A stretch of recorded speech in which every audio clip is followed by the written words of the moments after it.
Hello, this is a flip teaching session, and it's talking about statics, forces, moments, and the resolution of a force.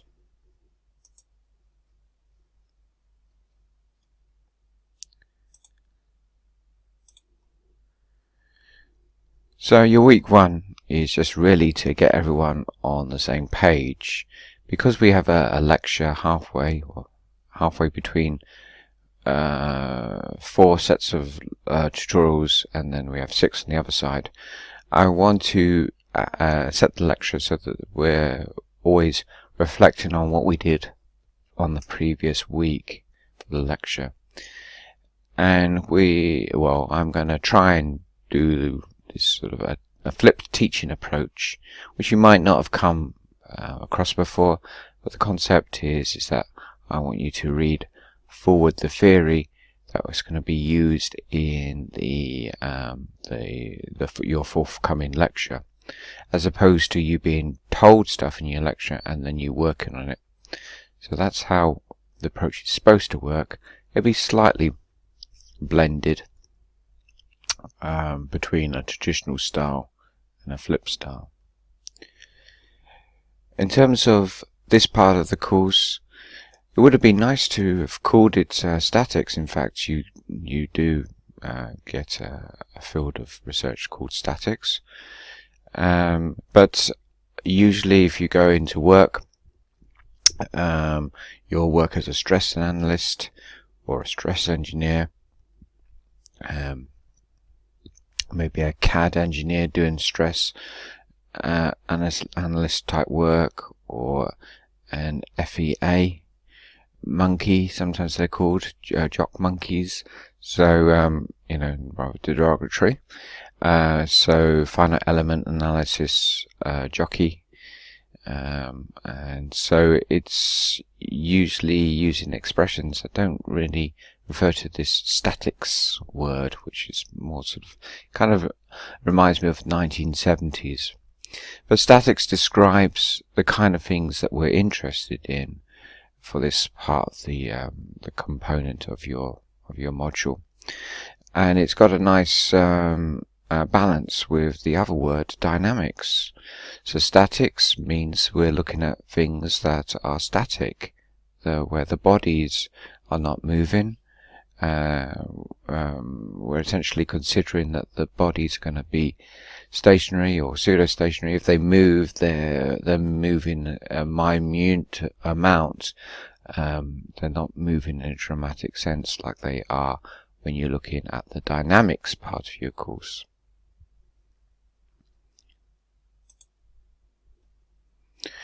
So there's a typo there. Let's go and fix that.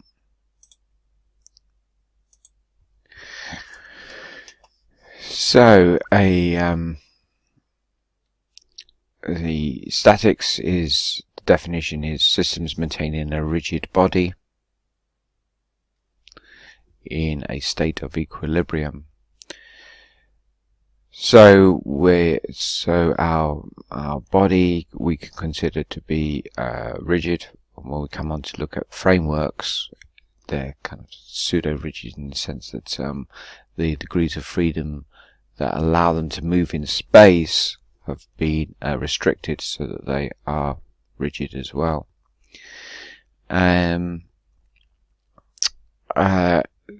achieve this state of equilibrium, we need to have the case where all the forces which might make a body want to move or change motion in a linear direction to equal 0. So all the forces, if you add them up, let's call them linear forces, they will, when we add them up, they will equal 0.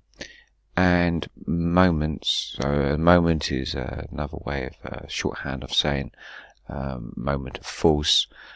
So we could describe that as the forces that are going to generate a rotating change of motion. So those types of forces are I'm going to be a bit lax here and say the rotating forces.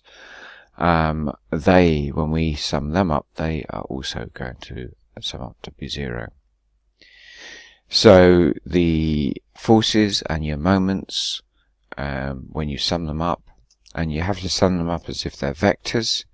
When we've done that, then they will both come to 0.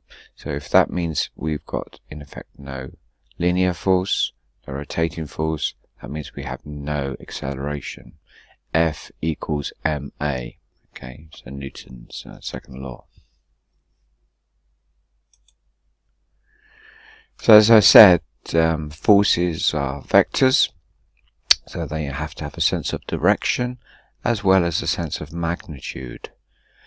For a lot of physics problems, engineering problems, we kind of drop this concept that a force is a vector because the forces are acting in a certain direction which we know, and therefore we implicitly imply in our solution. I can think of the example of force equals mass times acceleration of gravity, F equals mg.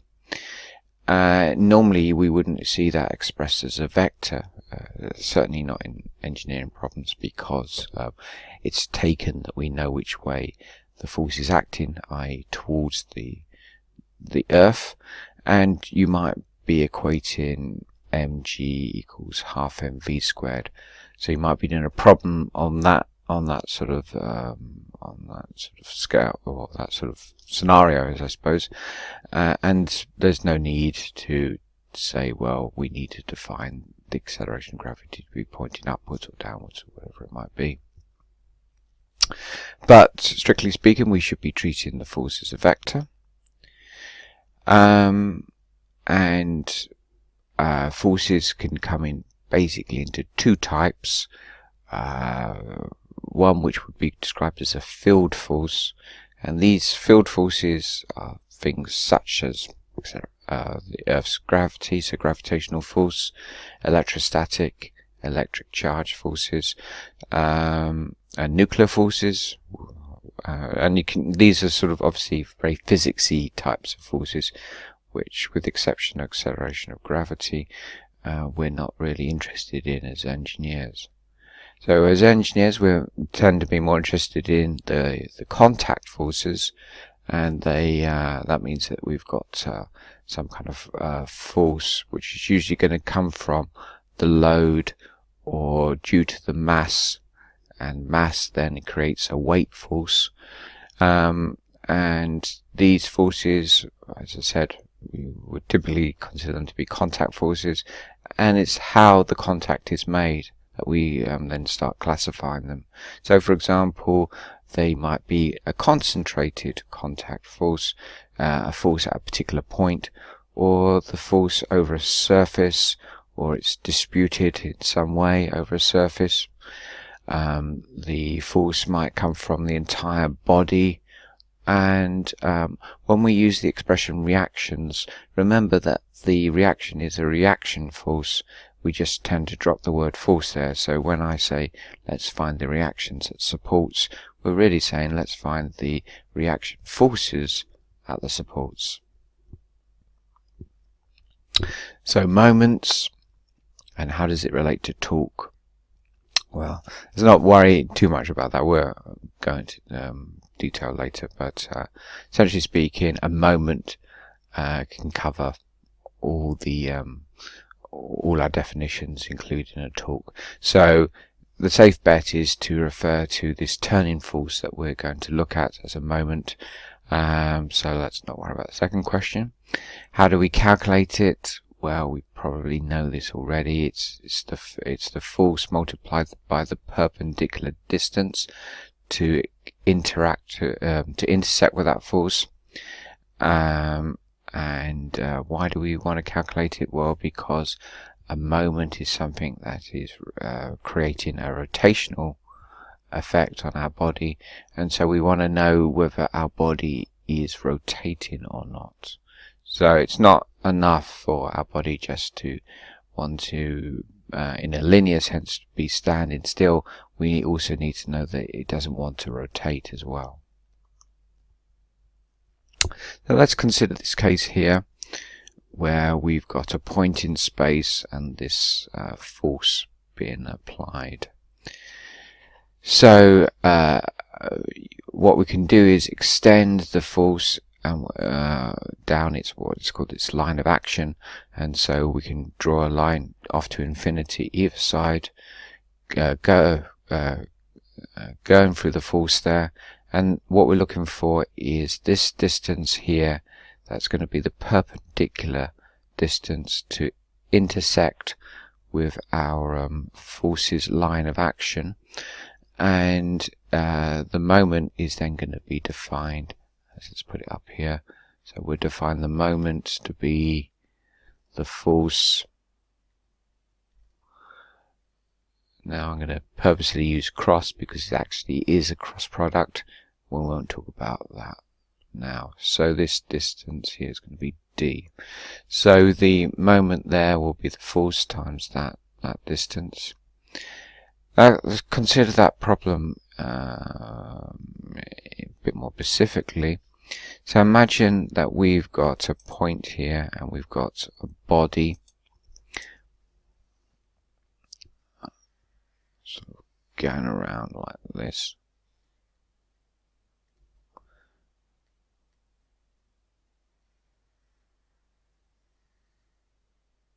Now obviously one of the things that we need is that when we've got this point here, now this point could be the center of mass of the body, or it could just be an arbitrary point. It won't make any difference actually when we come to look at equilibrium of moments. What we're interested in, however, is if I said I've got this body here and I'm applying this force, and the force is going to be applied maybe as a field force, and it's going through this line of action. The question is whether that line of action is going to sort of intersect with the body, and if it is intersecting with the body, that's all we need to know for us to say yes, that force is going to create a moment on that body. So in this particular case, you can see my line of action goes through my body there. Okay. And so therefore I know I need to work out what that perpendicular distance is, and I need to work out what the turning moment of that value is there. Now let's imagine a different case. So let's rub this out.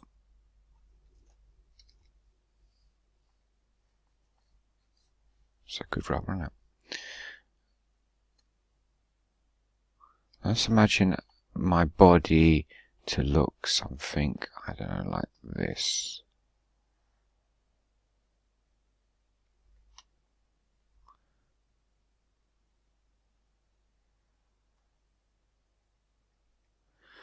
Okay, so again we've got a point here where we're going to measure our moment from. We've got a force here. In this particular case, the force is actually in contact. So if you imagine it's being applied there, the force is in contact with the body. Okay. Now to do our calculation, is this valid? Because I'm going to take my force down its line of action to this point here, and I'm going to measure this point here.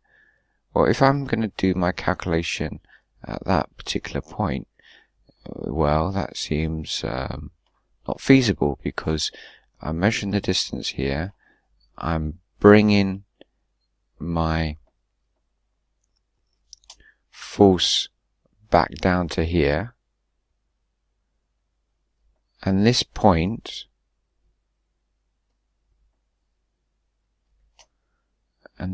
here is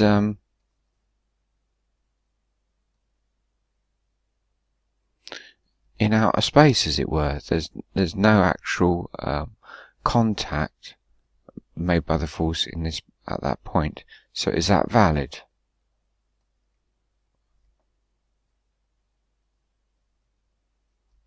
And the answer is yes. Provided we know that the line of action has crossed the body, So it has made contact. How we're going to do the calculation doesn't matter. Okay, so that's useful, because when we come to look at this problem, where we have this spanner and we've got this force going off at this kind of skewed angle being applied to the spanner, what we would typically want to do is we would, let's use a light blue, we would typically want to take this force, split it up into a X component, split it up into a Y component. Okay, so that's why we're interested in resolving these forces a lot, and we want to then probably we can measure things, because this is going to be some coordinate in space, which will therefore give me my X distance and my Y distance. So then we would imagine that we've got an X axis and a Y axis, and I said that that force can be applied anywhere along its line of action.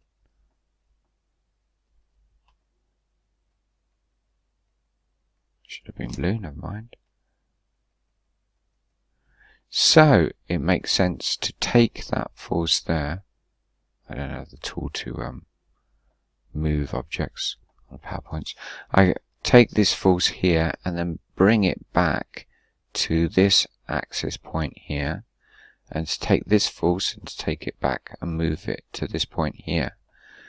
And so to work out the moment for this particular case, I then sum up those two moments. So let's start off with the fx one. Let's call this y and this x. So that would give me f subscript x multiplied by the distance y. So that shouldn't surprise us, because it's a force going in the x direction and it's perpendicular. So therefore we'd expect a y there. And I'm going to define, because my moment's to be positive if they're going clockwise. So that is going in a clockwise sense. The other one is going in a negative sense. So we've got minus f, y, and then we've got the other distance x. So notice we've got a positive bit and a negative bit, and that will probably be an easier calculation. You could still do it than trying to calculate this distance from here to here and then maybe resolving this force so that it's in a perpendicular to that vector.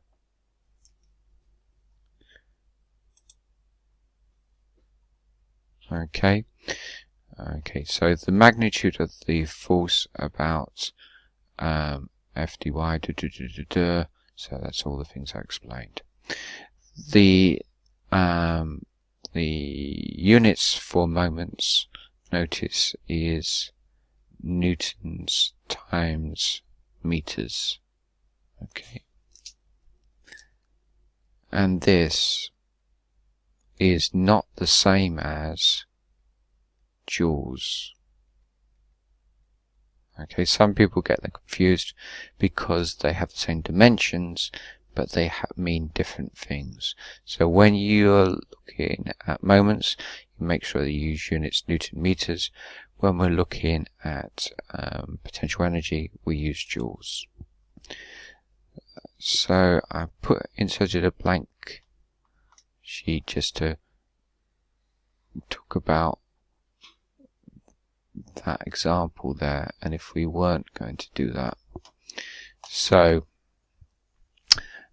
we've got our spanner arm here, we've got the force going off in this particular skewed direction.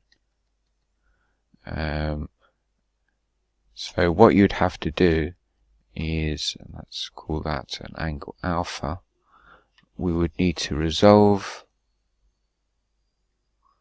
that force in that direction, Okay, and then I would need to measure this distance there.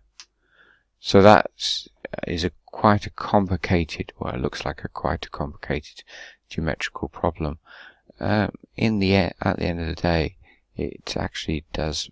Well, if you did do the maths, you'll end up with the same result as our previous solution. So you could give that a go and see if you can do the geometry and see if you're going to get the same result.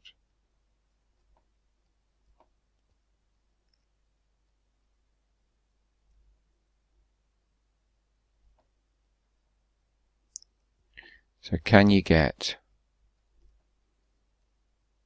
the same result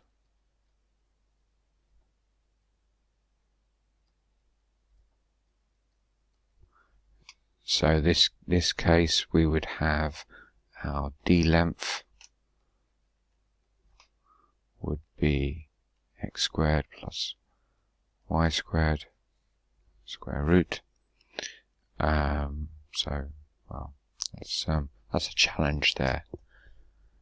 You can see it's not straightforward, and that's why we're not going to do that as approach to find the moment. So as I mentioned, should have probably mentioned this previously, we are going to take moments so that if they're going in a clockwise sense, they're positive. We're going to use convention that if forces are going from left to right, they're positive, and if forces are going upwards, they're positive. So this is our UE module convention, and you'll find in some textbooks sometimes they might use anti-clockwise moments as positive. So just be aware that these are conventions,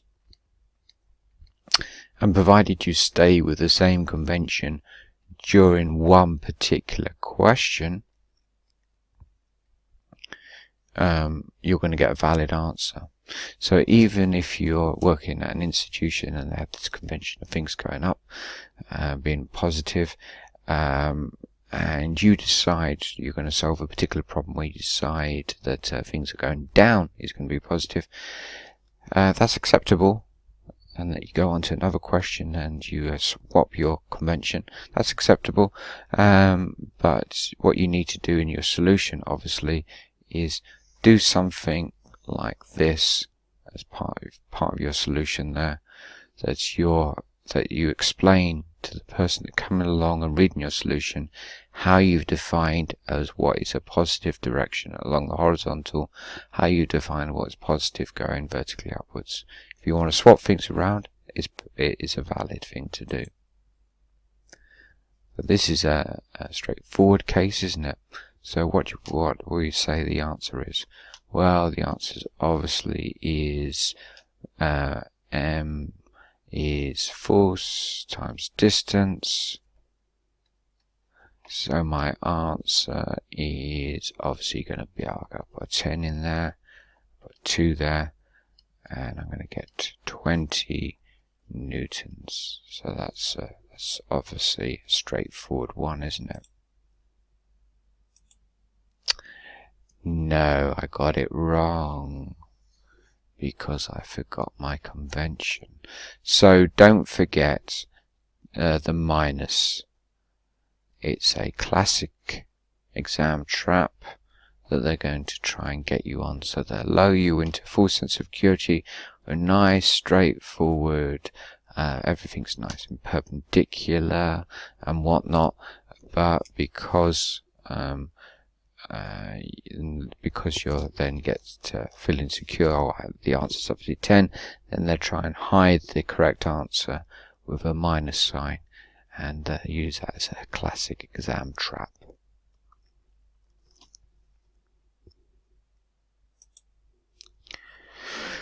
So as I said, there's moments and there's also talks. Well, what's the difference?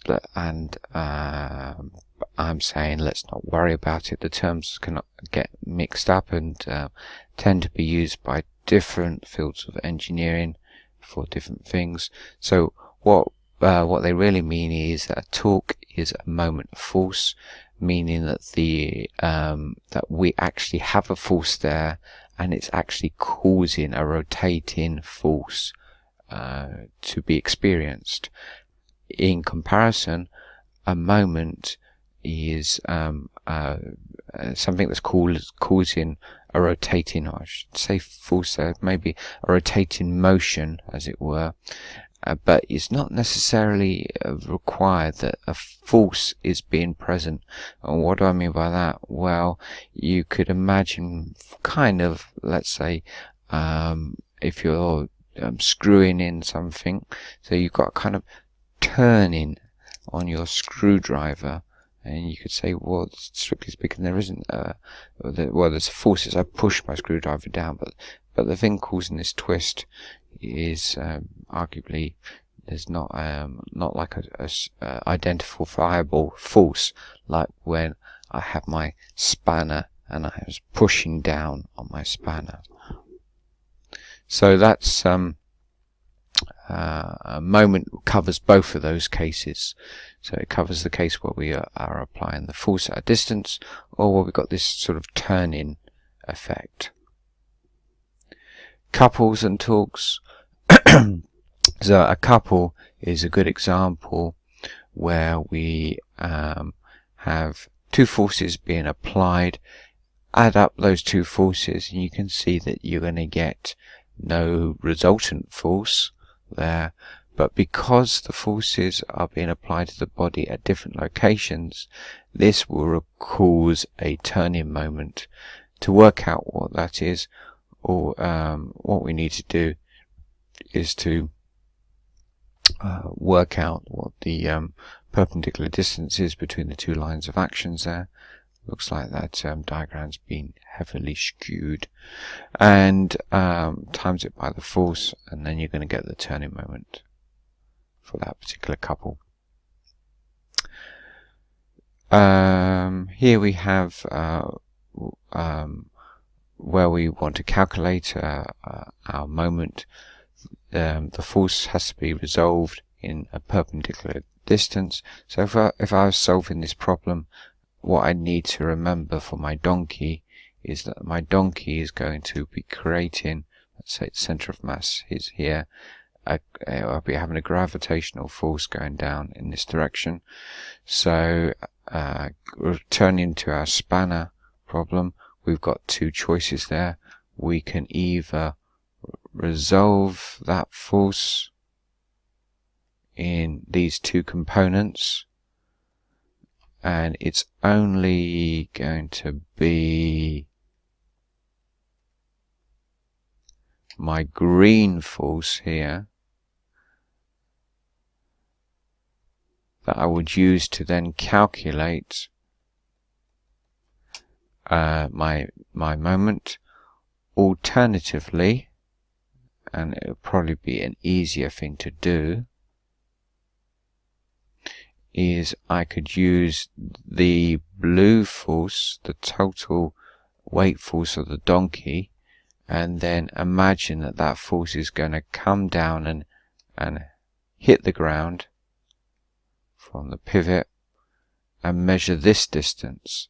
So measuring this distance is going to be easier, we'll call this D2, than measuring this distance from here to here. I'll call that D1. So this will be an easier calculation to do. So that's the thing that you normally want to do when you're calculating your moments. Project them to an axis and measure the distance along that axis.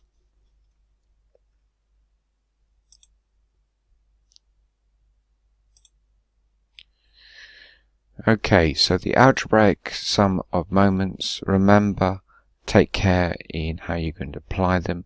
That moments, that if they're positive, that you want to treat them, if they're clockwise, you want to treat them as positive. If they're anti-clockwise, you want to treat them as negative. Keep this as a convention.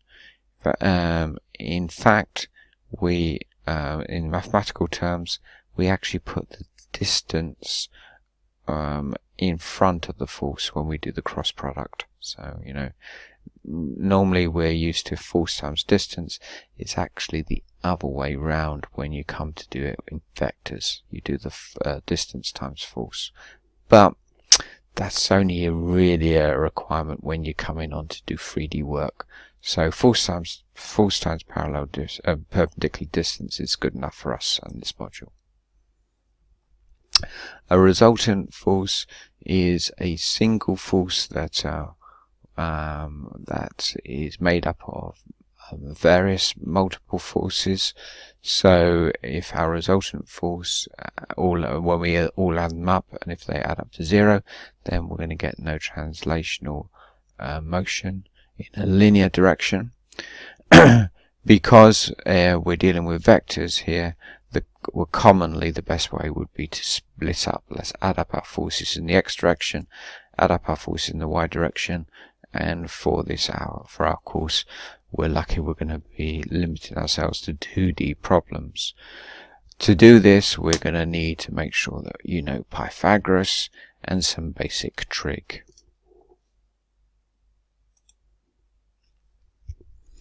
So, basic trig here, if I've got a force along the x-axis and I've got a force along the y-axis, well, what can I do with that? I can obviously find the total force using Pythagoras. And I can find, using some basic trig, what the fx value is going to be, using cos theta, and the fy value using sine theta, and so on. So there we go, there's our Pythagoras. F squared equals fx squared plus y squared. So that's our Pythagoras theorem. Fx equals the total force there times by cos theta. Fy is the total force, magnitude of the force times by sine theta. And if we knew these force components but we didn't know the angle, well, we could work them out using tan theta equals Fy, the opposite over the adjacent. So we're going to be doing that as our primary in week 1. So you should find that straightforward after this first week. Classic case is if you notice these numbers 3, 4 or multiples of them, so 6, 8 for example, then that's a triangle that we like to use because it makes our problems become nice integers. So what do you suppose we're going to get for the resultant force? So 3, 4, what comes after 4? Well, try putting it into your calculator. So 3 squared plus 4 squared, square rooted equals 5. If you don't believe me, try it in your calculator. But it does give you a horrible angle of 36.9, and there's some other terms there that's been rounded up.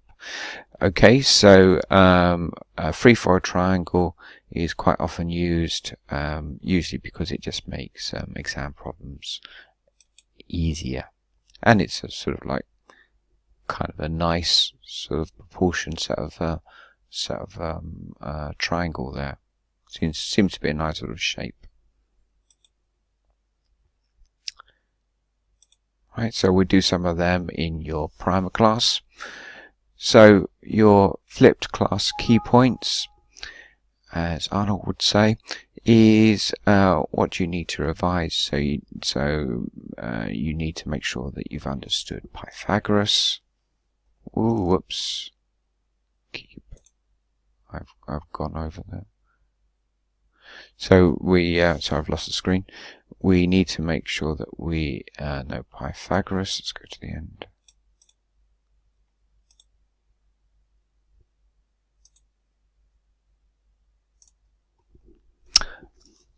We need some basic trig. You're going to come back for me. Blank screen. We need to be able to add up vectors. We need to know the formula for a moment. And and you also need to make sure that you go into your weekly to-do folder and keep up with the course. So work through your week 0 folder, attend your tutorial session, resolve the problems that you have there, attend the lecture, find out what's going on. So the lecture is not really lecturing, going over the theory and the material. It's more of a bringing it all together, signposting the direction that we're going off for the forthcoming, from the previous week, and signposting where we're going in the future week. And so that means that the lecture is sorting out problems, but also probably giving you future problems to worry about. Okay, that was a rather long taught session, flip style, so it means that you can go at your own pace, speed it up if you find the PowerPoint's straightforward, slow it down if you want to go over points. So hopefully this is a better way to deliver the information than in a lecture format.